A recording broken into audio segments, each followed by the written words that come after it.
This morning, a transcript from a closed-door congressional hearing room in Washington landed on my desk, and it contains 4 words that have effectively ended the era of polite diplomacy between Canada and the United States. When U.S. Trade Representative Jameson Greer stood before the House Ways and Means Committee and declared, "We're kind of at the end of our rope," he was not delivering a standard trade update. He was issuing a structural ultimatum to Ottawa. This is the most volatile public confrontation between Washington and Canada since the original Auto Pact negotiations of the 1960s. The official narrative tells you this is a dispute over bourbon, wine, and provincial liquor boards. That is the surface distraction. What is actually unfolding is a fundamental, structural clash between 2 completely incompatible visions for the North American economy, and it has landed on our doorstep with a hard, contractual deadline of July 1st to understand how a bilateral relationship that handles $1.8 trillion in annual commerce reached this breaking point. We have to look past the political theatre and examine the raw economic math. This is not a rhetorical skirmish. This is an existential calculation about Canadian economic sovereignty. On one side of the border, Washington is attempting to use brute force protectionism to dismantle globalized supply chains. On the other side, Prime Minister Mark Carney has run the numbers and concluded that making unilateral concessions to an unpredictable hegemon is a terminal strategy for a middle power. Neither capital is blinking because both leaders are playing to domestic audiences, where retreat equals political defeat. Here is the timeline to keep things clear, because this crisis did not emerge in a vacuum. It was meticulously engineered over the last 14 months through a sequence of deliberate economic blows. In February 2025, the Trump administration launched a sweeping tariff campaign designed to shock the Canadian economy into submission. Washington slapped a 25% tariff on the vast majority of Canadian manufactured goods, a 10% tariff on Canadian energy exports, and punitive 50% tariffs on Canadian steel and aluminum. Over the course of 2025, those measures expanded to encircle copper, softwood lumber, heavy-duty trucks, and critical automotive components. The immediate domestic fallout was severe. Canada's manufacturing sector has shed exactly 51,800 jobs over the past 12 months, leading every other sector in the country for net losses. The bulk of these livelihoods evaporated in Ontario, home to the most trade-exposed industrial base in the country. The Financial Accountability Office of Ontario now projects that these US tariffs will result in 119,200 fewer jobs in Ontario alone by the end of 2026. This is an 8% drop in real manufacturing GDP. In the motor vehicle parts industry, the projection is a staggering 22% reduction in real output. Cities like Windsor, Guelph, Brampton, and London are experiencing quiet assembly lines and shuttered tool shops. These are the concrete numbers grounding Canada's current resistance. That is the economic damage. But here is the other half of the sequence that Washington conveniently omits when complaining to Congress. The provincial boycotts were not an opening salvo. They were a retaliatory defensive shield. When the federal auto and steel jobs came under fire, Ontario Premier Doug Ford and Quebec Premier François Legault stopped playing nice. They weaponized their provincial liquor monopolies. Ontario's LCBO is not just a domestic retail chain, it is the single largest buyer of consumer alcohol on the planet. By pulling American beer, wine and spirits from the shelves, Ontario and Quebec hit US agricultural states exactly where it hurts. Right now, approximately $80 million worth of American alcohol is sitting in a single LCBO warehouse, gathering dust, when Jameson Greer told Congress that Canada is at fault for poisoning the relationship. He was attempting to treat the effect as the cause. Washington wants Canada to remove the alcohol boycott as a goodwill gesture before they even discuss the 25% industrial tariffs. They want a unilateral surrender. Yesterday in Ottawa, Mark Carney made it explicitly clear that his government has zero appetite for that brand of asymmetric negotiation. When pressed on Greer's threats of an enforcement action, Carney bypassed the usual diplomatic platitudes and delivered a direct counterpunch. He noted that a 50% tariff on steel and a 25% tariff on automobiles are not mere trade irritants. They are blatant violations of the signed CUSMA agreement. Carney's position is transactional. The shelves stay empty until the steel and auto tariffs move. This refusal to bend is rooted in a bitter lesson learned in early 2025. Internal government sources confirm that Ottawa quietly dropped its proposed digital services tax as a goodwill gesture to signal a willingness to negotiate. The Trump administration took the concession, offered absolutely nothing in return, and hiked the lumber tariffs anyway. That specific failure ended Ottawa's willingness to make one-way concessions. This brings us to the core strategic shift that has Washington genuinely alarmed, and it is what most mainstream coverage has completely missed. While the US Trade Representative was venting on Capitol Hill, Carney was actively executing a rapid-fire trade diversification strategy designed to break Canada's absolute dependence on the American market. In just 6 months, Ottawa has signed 12 new economic and security agreements across 4 continents. The most consequential move occurred in January 2026, when Carney travelled to Beijing, the first bilateral visit by a Canadian Prime Minister in nearly a decade. He walked away with an agreement that slashed Chinese tariffs on Canadian canola to 15% and paused levies on Canadian seafood and agricultural exports until the end of the year. In return, Canada opened its market to 49,000 Chinese electric vehicles at a heavily reduced tariff rate of 6.1%, down from the previous 100% barrier. Washington's reaction was immediate fury. President Trump threatened a total 100% tariff on all Canadian exports if the Beijing deal proceeded. Carney called the White House directly to lay out the math, later telling reporters the president was impressed, a characterization the White House publicly disputed. Yet the deal stands. This is the real source of the friction. When Greer testified that Canada's economic model does not fit together very well with what the US is trying to achieve, he was acknowledging that Canada is no longer content being a captive economic satellite. The US is trying to construct a closed, high-tariff fortress. Canada is aggressively doubling down on globalized diversification because our industrial survival depends on it. Carney summarized this structural turning point directly to Canadians, stating plainly that our historic reliance on the United States has transitioned from a national strength into a critical vulnerability, a weakness that must be systematically corrected. He echoed this on the global stage at Davos, warning that middle powers must align collectively because, if you are not at the table, you are on the menu. The White House responded by immediately rescinding Carney's invitation to the International Board of Peace, signaling just how deeply this sovereignty narrative is grating on American leadership. So, what does all of this mean for the immediate future? Right now, the public rhetoric is detached from the operational reality. Canada's ambassador to the US, Mark Wiseman, insists that behind closed doors, individual working-level meetings remain professional and open. But diplomacy cannot fix a structural contradiction. Furthermore, internal reports indicate that Washington's executive bandwidth is currently consumed by the escalating conflict between Israel and Iran, which has temporarily sidelined some of the more aggressive China-style trade hawks like Robert Lighthizer. But a temporary distraction is not a resolution. The July 1st deadline is a fixed contractual reality. On that date, the formal joint review clause of CUSMA triggers automatically. If a country wants to terminate or radically alter the deal, the clock starts ticking. We are looking at an absolute gridlock with $1.8 trillion of integrated economic output on the line. Washington demands the removal of the provincial boycotts as a prerequisite for talks. Ottawa refuses to budge until the industrial tariffs that killed 51,800 manufacturing jobs are dismantled. Neither side has put a comprehensive, unified framework on the table that addresses both grievances simultaneously. This is no longer a standard trade negotiation with positive momentum.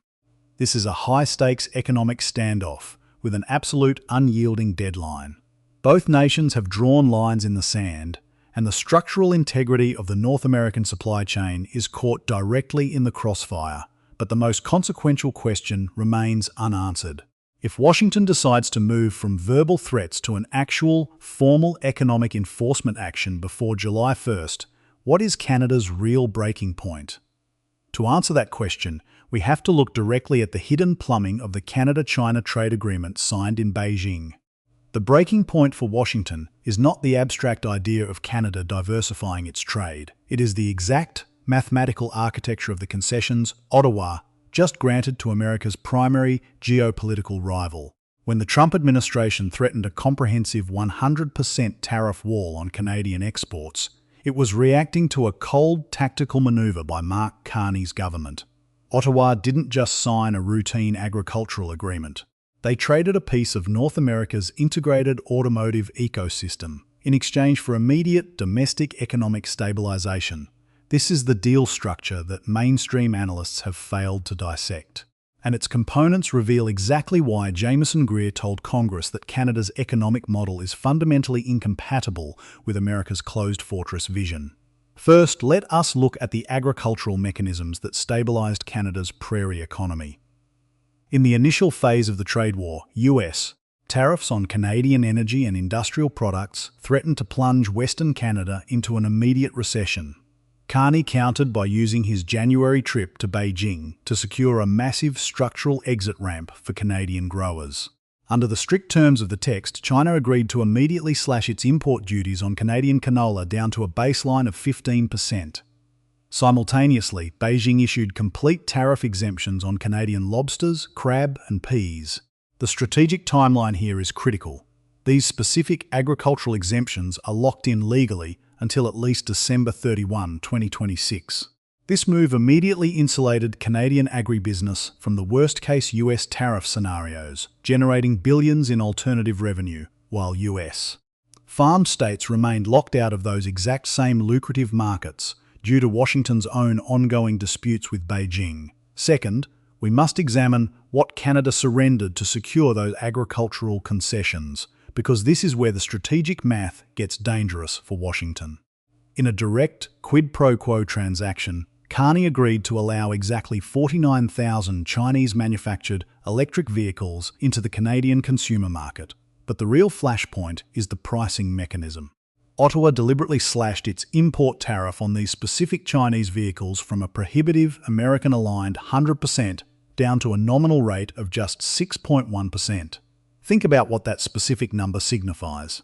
By dropping the EV tariff to 6.1%, Canada did not just open a small window, it essentially built a low-tariff beachhead for Chinese automotive manufacturers right on the northern border of the United States. For a Trump administration whose entire industrial policy revolves around the total exclusion of Chinese supply chains from the North American continent, this 6.1% rate was viewed as a deliberate, hostile breach of the continental security perimeter. Third, look at the underlying financial asymmetry that drove this negotiation. When Carney called the White House to defend the arrangement, he presented it not as an ideological realignment, but as an unavoidable mathematical equation. Canada's manufacturing sector had already bled 51,800 jobs due to Washington's 25% industrial tariffs and 50% steel duties.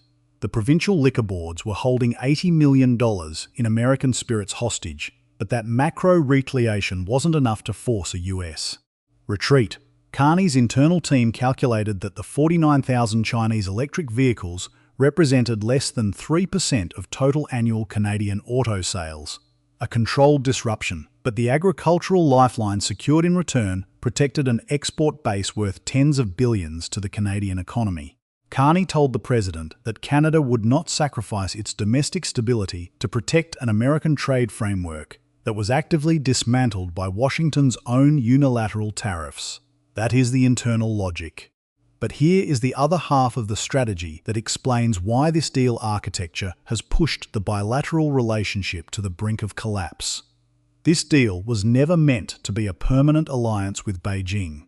It is an architecture designed specifically to create tactical leverage before the July 1st CUSMA review. By showing Washington that Canada is fully capable of dropping continental tariff walls and rerouting its supply chains to Asia, Carney is running a high-stakes bluff. He is demonstrating that if the United States insists on treating Canada as an economic opponent rather than an integrated partner, Ottawa will systematically dismantle the unified North American trading bloc from within. It is a calculated, data-driven gamble that the threat of Chinese industrial penetration into the Northern Hemisphere will force American trade negotiators to finally blink on the steel, aluminum, and automotive tariffs. But this strategy assumes that Washington is playing a rational, numbers-based game. The hard reality of the current administration is that trade policy is driven by a deep structural desire to decouple from global networks, regardless of the immediate collateral damage to traditional allies. When Commerce Secretary Howard Lutnick and Trade Representative Jameson Greer look at Canada's 6.1% EV tariff, they don't see a middle power trying to survive a trade war. They see a backdoor leaking Chinese capital and technology into the integrated automotive supply chains of Michigan, Ohio, and Indiana. What this means for Canadian sovereignty is a complete reversal of our traditional foreign policy playbook.